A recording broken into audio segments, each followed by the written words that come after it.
then, why?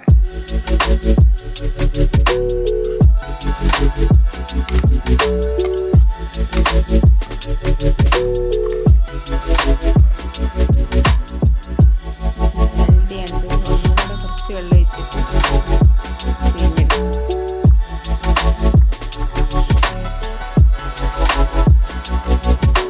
പുളിയൊക്കെ നല്ലപോലെ പിഴിഞ്ഞ് മാറ്റിയിട്ടുണ്ട്.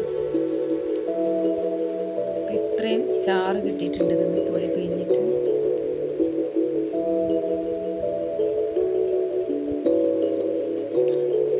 നമുക്കിതൊരു ചില്ല് കുപ്പിയിൽ ഒഴിച്ച് വെക്കാം.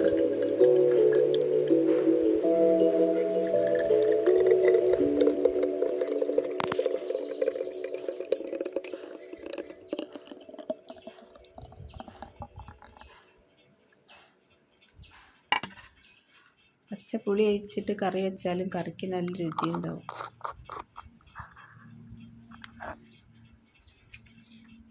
ഇപ്പോൾ ഒരു കുപ്പി നിറയെ ഇതിൻ്റെ ചാറെടുത്തത്. ഇനി നമുക്കിത് ഫ്രിഡ്ജിൽ വെച്ചിട്ട് കറി വെക്കാൻ ആവശ്യമുള്ള സമയത്ത് എടുത്ത് ഉപയോഗിച്ചാൽ മതി. പുളി പിഴിയാതെ തന്നെ പുളി ഒഴിച്ച് കറി വെക്കാം.